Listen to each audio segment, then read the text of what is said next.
दीदी भैया को प्रणाम। आज आपके लिए लेकर आए हैं क्लास 10th के वर्णिका के ढाहते विश्वास कहानी। यह कहानी में जो है शॉर्टकट में हम पहले बताते हैं। ढाहते विश्वास में विश्वास जो है सभी लोगों का विश्वास ढह जाता है, जिस कारण इस कहानी का नाम ढाहते विश्वास रखाया है। आइए हम इस कहानी का पहले लेखक परिचय आपको देते हैं, उसके बाद इस कहानी को आपको इस तरह से उदार कर बताएंगे कि आप पक्का यकीन मानिए कि आप तुरंत ऑब्जेक्टिव और सब्जेक्टिव स्वयं हल कर लीजिएगा या स्वयं बता दीजिएगा। आपसे हम बाद में पूछेंगे ऑब्जेक्टिव भी। तो चलिए लेखक परिचय देते हैं। देखिए, ढाहते विश्वास कहानी के लेखक का नाम है सात कौड़ी होता। सात कौड़ी होता का जन्म 29 अक्टूबर 1929 ईस्वी के मयूरभंज जिला के उड़ीसा में हुआ था। ठीक, और उन्होंने उड़ीसा के प्रमुख कथाकार है और उन्होंने लिखा है, उन्होंने बहुत सारे लिखे हैं, उनमें से मुख्य ढाहते विश्वास। उन्होंने जैसे सात कौड़ी होता वह जो उड़ीसा भाषा में लिखा था, लेकिन उड़िया भाषा से राजेंद्र प्रसाद मिश्र नामक वैज्ञानिक ने हिंदी में रूपांतरण कर दिया। ठीक, तो हम आपसे बाद में ऑब्जेक्टिव पूछेंगे कि किसने ढाहते विश्वास कहानी किसके द्वारा अनुदित है। बोलिएगा, राजेंद्र प्रसाद मिश्र द्वारा है। ठीक, और चलिए हम आपको कहानी बताते हैं। देखिए कहानी, ढाहते विश्वास कहानी का मुख्य पात्र लक्ष्मी होती है। लक्ष्मी के पति लक्ष्मण होते हैं। लक्ष्मी के बड़े पुत्र अच्युत होते हैं और लक्ष्मी के दो पुत्र और दो पुत्रियां होते हैं। बड़े पुत्र का नाम अच्युत, छोटे पुत्र 1 साल का था जो कि गोद में था और दो लड़कियां थी। और यह जो लक्ष्मी के पति लक्ष्मण कलकत्ता में नौकरी करता था। चटवा गरीब था, की करिएगा, कलकत्ता में तो कम करिए होगा, जैसे बिहार से भी दूसरा जगह कम करने के लिए जाना पड़ता है। ठीक, बेचारी उससे भी रोजी रोटी नहीं चल पाता था सही से, जिस कारण जो लक्ष्मी तहसीलदार जी के यहाँ जाकर कभी झाड़ू पोछा कर देती थी, तो उससे भी इसे कुछ रुपया मिल जाता था। और फिर भी इसका घर का स्थिति ठीक नहीं था। इनका घर इस तरह से था कि मान लीजिए 4 गो खुट्टा गाड़ दीजिए और ऊपर से देखे होंगे आप लेबाड़ी का पुआल, वह ऊपर से रख दीजिए। वर्षा पड़ता था सीधा पानी टपकता था नीचे की ओर। इस तरह से उसका घर था। बेचारी के 1 बीघा जमीन था। कितना जमीन था? 1 बीघा। उसमें जो है हल किराए पर लेकर उसमें बुआई करवाई थी, मक्का करवाई थी। लेकिन संयोग ऐसा हुआ कि धूप बहुत दिन तक उगा रहा, जिस कारण उसमें पानी नहीं मिल पाया और वह लगाया हुआ व्यर्थ हो गया। और यह तो हुआ ही। उसके बाद कुछ दिनों के बाद बाढ़ इतना पड़ने लगा कि सोचिए, मतलब बाढ़ की समस्या उत्पन्न हो गया। और लक्ष्मी के घर के बगल में देलाई बांध था। देलाई बांध के आगे जस्ट एक दूसरा बांध था और उसके आगे और जस्ट आगे जाकर हीराकुंड बांध था। एक बार हीराकुंड बांध से बाढ़ आया, तब जाकर महाराज यायाति केसरी ने वहां पर एक बांध बनवाया था, जिसका नाम हीराकुंड बांध पड़ा।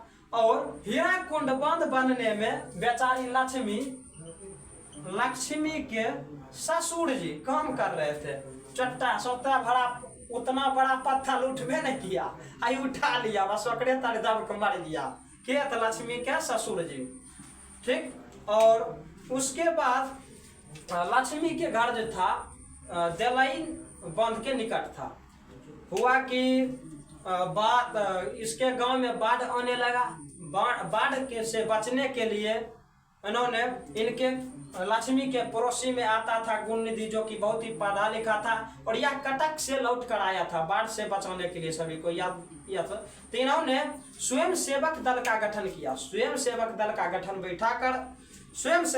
गठन बैठाकर इन्होंने सभी को एक साथ, जैसे चंद्रा, मंगड़ा, शंकरा, इन सभी को बैठाकर एक स्वयं सेवक दल बनाया और कहा कि सभी हम सब मिलकर या देलाई बांध की रक्षा करेंगे इनसे बचाव करेंगे।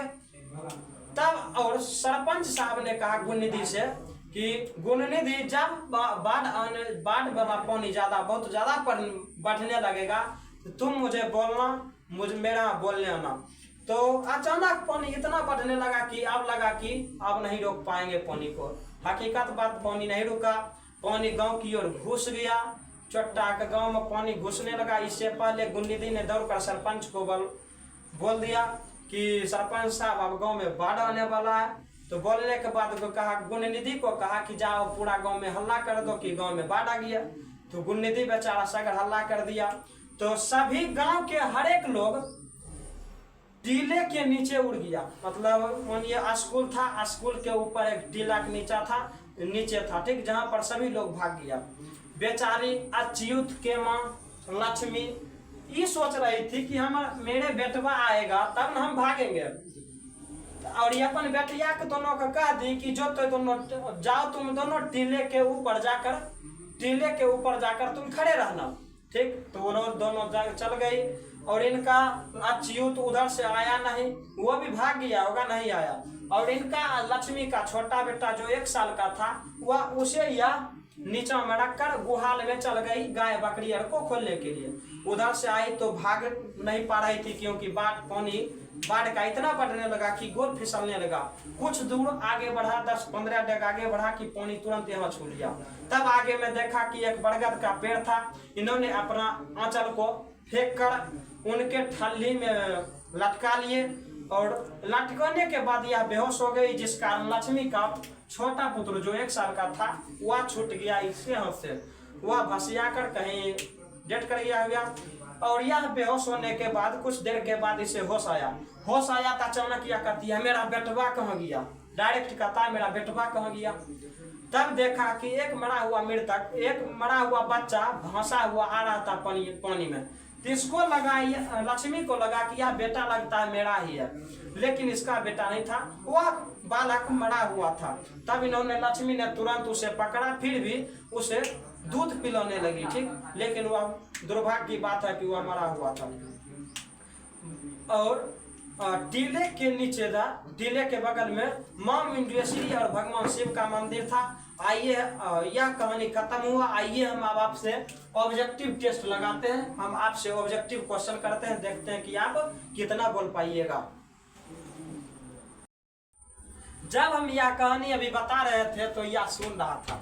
अब देखते हैं हम इससे ऑब्जेक्टिव क्वेश्चन करके कि इसे कितना याद हुआ। हाँ। चलो देखिए हम पूछ कर देखते हैं। तो चलो पहला क्वेश्चन है, ढाते विश्वास कहानी के रचनाकार कौन है? 7 कौड़ी होता। 7 कौड़ी होता किस भाषा के प्रमुख कथाकार है? उड़िया।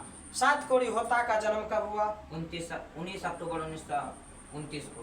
कटक शहर को बाढ़ की चपेट से बचाने के लिए किसने पत्थर का बांध बनवाया था?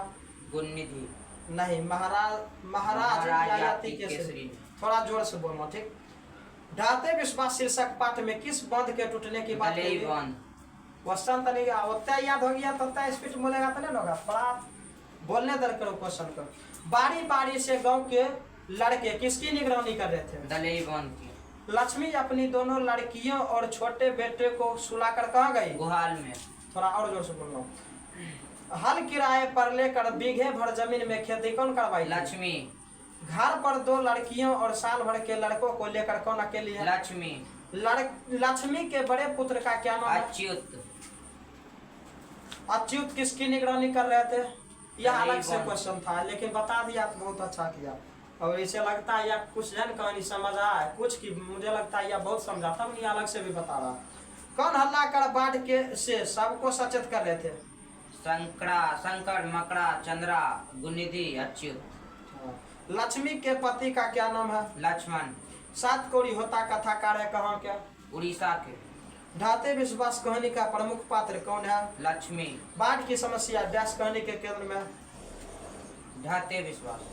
विपत्ति अकेले न आकर संगी साथियों के साथ आती है, यह पंक्ति किस पाठ की है? ढाते विश्वास। यह आप जानते हैं कि यह जो बीबीडी या बिहार बोर्ड के लिए वरदान साबित है, इसलिए हम इससे बीबीडी से भी पूछ रहे हैं ठीक। और कुछ जो है यह रटा भी होगा पहले, तब तो यह बिना बताया हुआ भी बता रहा है। ढाते विश्वास कहानी किस लेखक द्वारा अनुदित है? सात कोड़ी होता। नहीं, राजेंद्र प्रसाद मिश्र। हाँ, राजेंद्र प्रसाद। कौन स्वयं सेवक दल के साथ बांध की मरम्मत में लगा था? गुणनिधि। गुणनिधि कहाँ से लौटा था? कटक से। ढाते विश्वास कहानी में किस नदी की चर्चा की गई है? महानंदा नदी। ढाते विश्वास कहानी में कहाँ के जनजीवन का चित्रण किया गया है? जनजीवन। उड़ीसा का। उड़ीसा। लक्ष्मी के पास कितनी जमीन थी? 1 बीघा। लक्ष्मी कौन थी? एक दिन महिला थी। महिला। लक्ष्मी के गांव के समीप किस देवी देवता के मंदिर मां थे? मुंडेश्वर देवी, भगवान शिव का। तो इन्होंने फाइनली पूरा बता दिया। मुझे लगता है या कुछ न कुछ छटवा पहले भी याद करना था, नहीं रे?